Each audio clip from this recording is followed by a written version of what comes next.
me. We are live on YouTube. What's going on, everybody? Welcome to the POWLAX podcast for March 25th.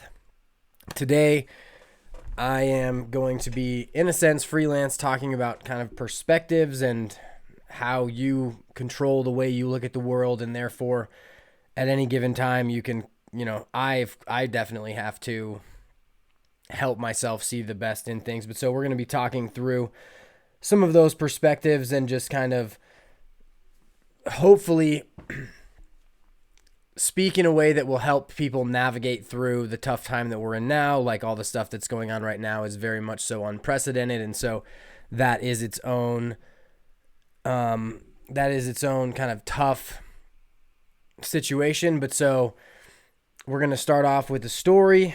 I'm not going to do any of my usual things today, other than just saying, if you enjoy what I do on Twitter, Instagram, Facebook, TikTok, all of those things, and you want to pick up a t-shirt, you can do that in the description through the Teespring account. I'm hopefully going to be creating some new ones here soon because I'll be having a new verbiage logo put out. But so I'm going to hop right into it because, there is nothing really to wait for. So, first story. And this will hopefully explain why today should be more meticulous, even though I have not really planned well for it. I'm going to use some things that I really know well to try to explain what I think about these ideas and these perspectives, and how orienting yourself towards the right things is extremely important.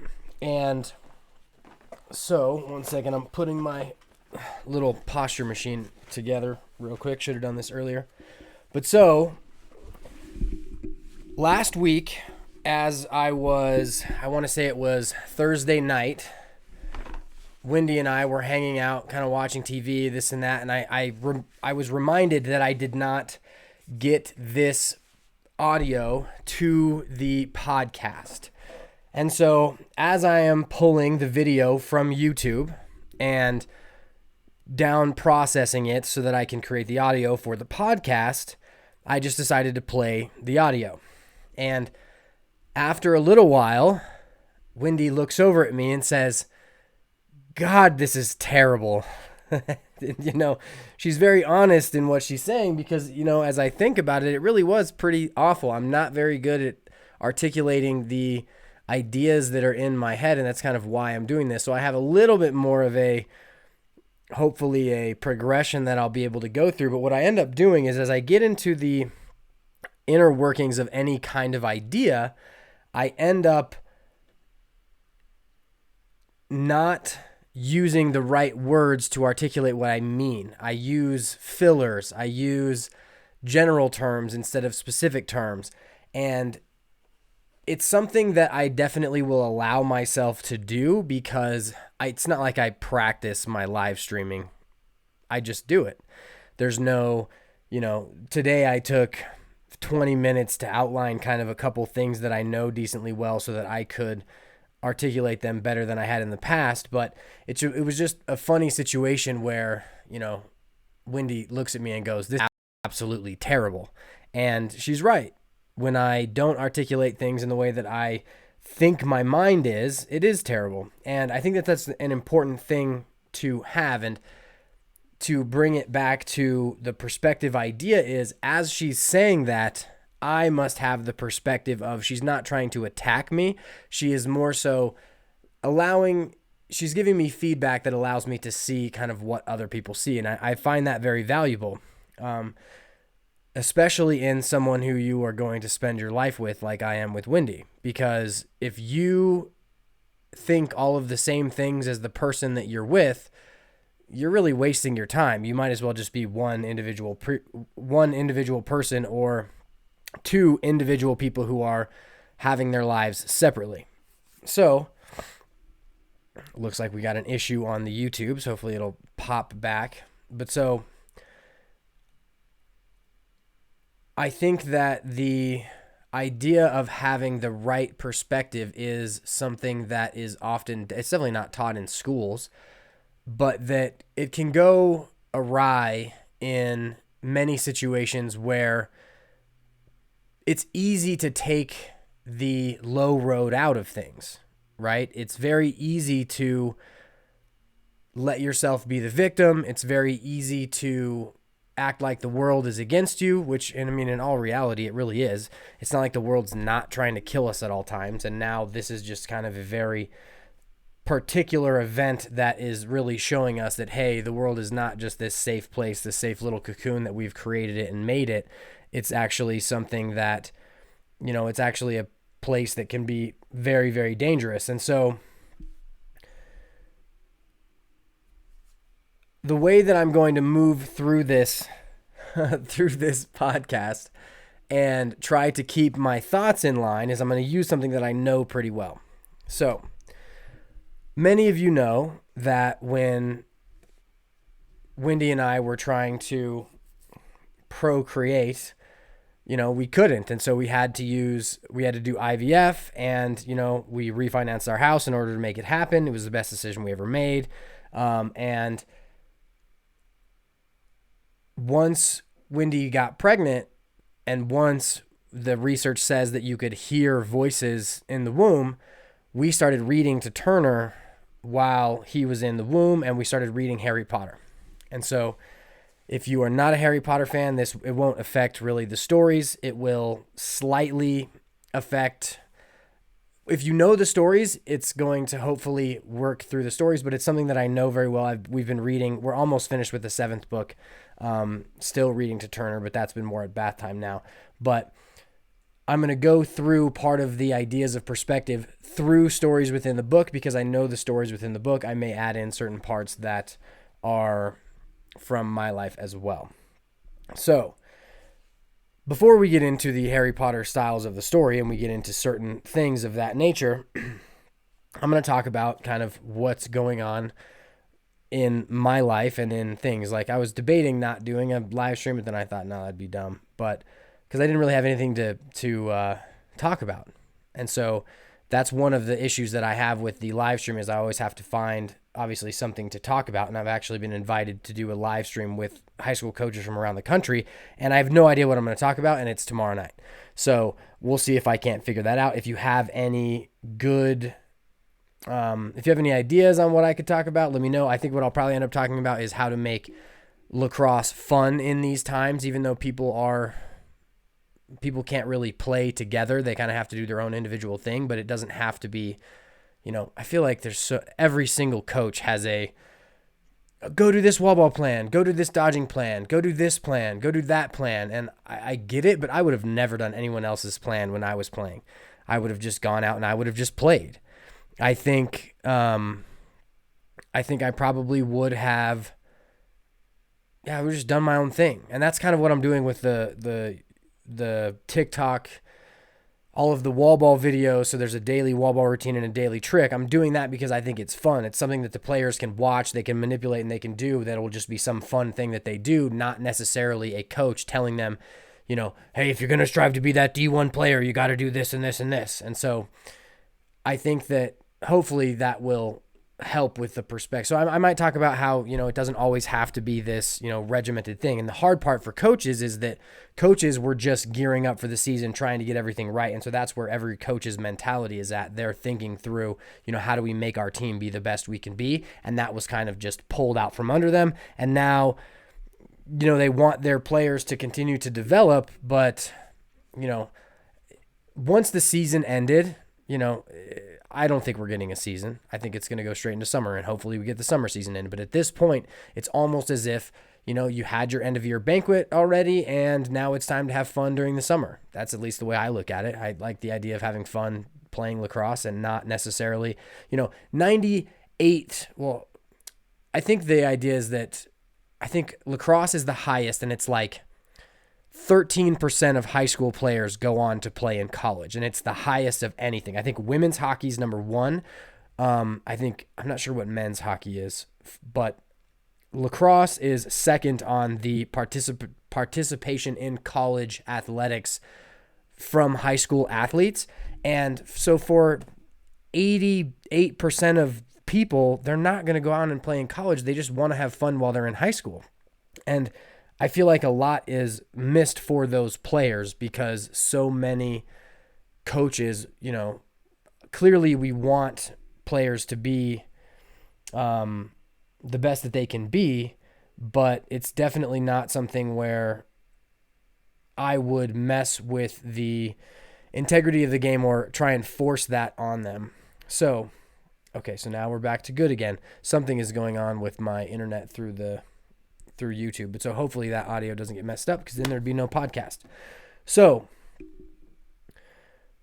for this situation, I am in that coach's situation where we were gearing up to go. We were gearing up to play. I had a bunch of new things I was trying. Like that was one of the things that really bummed me out about not having the season, right? Was not getting to see if these new ideas were going to work and were going to, how well they were going to work against the teams we were playing because we had some new concepts, some new ideas, and that was it was very fun to build. And then, to see if it worked, it kind of got pulled out from under us. But so the thing about that now is once that stopped and once I knew we weren't going to play, I had to reorient what I was looking at. And so my mind immediately went to, I can still provide value to coaches around the country by creating the videos that I create. And I'm lucky enough to have that as an outlet for, that's my passion. That's my outlet. So my days now aren't very different than they are during the summer. I just don't have practice. It's just like the days where I don't have practice at night.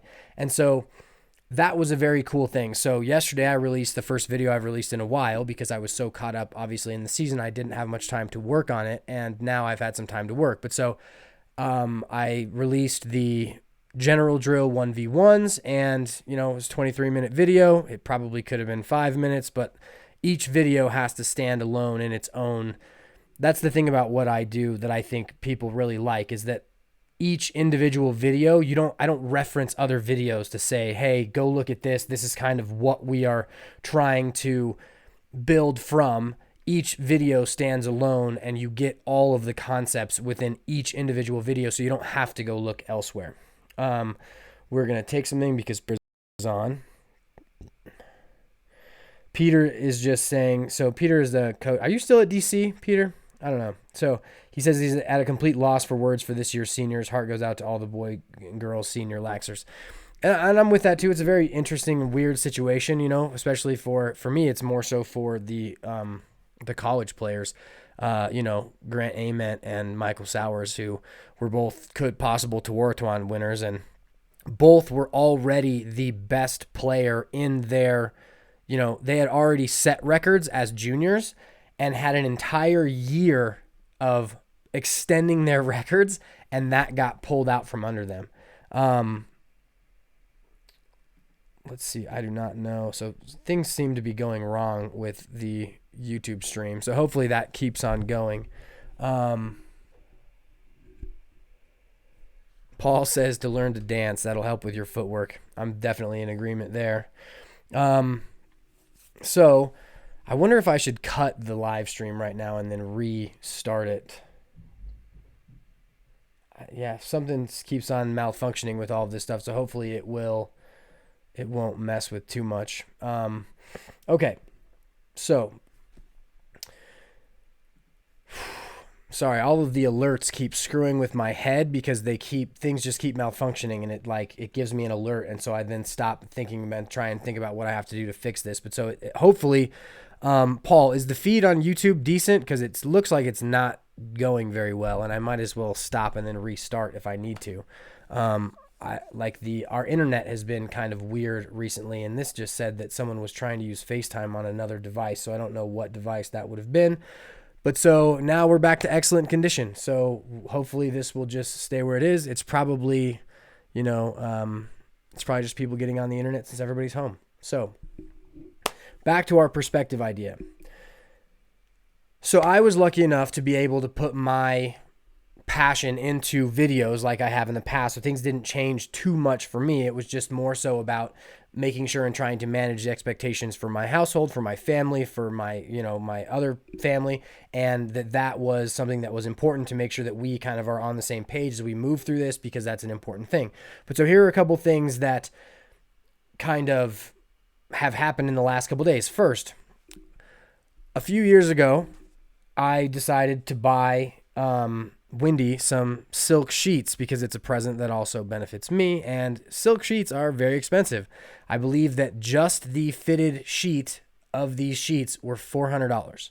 And so this was definitely kind of a very, what would you call it? It was a splurge is what it was, and it's been very great. But so yesterday I get a picture and Wendy kind of shows me that we have two like 12-inch slits where my feet go in through the sheets. So $400 sheets that are just, now they're ruined. We got to get new sheets. That kind of is what it is. But I didn't get upset. It wasn't like I got mad at it, but that can definitely be something that, you want to take care of what you have. What are you going to do? So now we just got to get new sheets. We're not going to get new silk sheets because I'm not going to drop another $400 on sheets. But so the next thing is our hot water heater is out. So we have it's really weird. Our hot water heater does this thing right now where it gives us about, 2.5 minutes of hot water, but then it goes to cold water. So this morning after my workout, Wendy had already showered, and that was good. She got a nice warm shower in, but I took a cold shower, and I didn't complain about it. Wim Hof takes cold showers every day after he does his breathing routines, and I used to do that every morning. So it was actually kind of nice to take a cold shower, just a new thing that I did. But so those are two things that could completely, in the past, if I was, it could very much so aggravate me, and it was nice to keep my mind on the right things. And so that was definitely something that I see. A seamstress won't work actually because it was torn in the middle of the sheets, and it would just, I guess you'd probably have like a little line. But so what we're going to do is we're going to turn them into pillowcases. But so that's kind of what we're going to do. But so the thing that I have been thinking about most recently as far as about my perspective is how grateful I am for the ability to have this time to reset. So, and it's not just for me. So a couple things I'm very grateful for. First, Wendy rents a booth at a place called Sola that's in Parker by the Target. And Sola has decided, because everything got shut down, to not charge rent during this time. So that's like $1,500 that now Wendy doesn't have to pay. She still has to pay for all of her equipment and the rentals that she has. But so instead of spending, in the next month and a half, instead of spending $3,000, now we're spending like $1,800 or something of that nature. But so I'm very grateful for their ability and their caring enough about people who are now not making money to not, basically they're sacrificing their profits during this time, and they are losing money because they know that Wendy's not making money. So I'm very grateful for that. So that's definitely something that my perspective when that happened, I made a point to feel grateful for that. And I think that's an important thing, is that you have to, when something good happens, pause, take a second, enjoy that time, feel grateful for that thing. I think the gratitude has to be a part of daily practice through your life, regardless of where you are. Something about this YouTube stream is killing it. So I'm going to restart I'm going to end the stream here.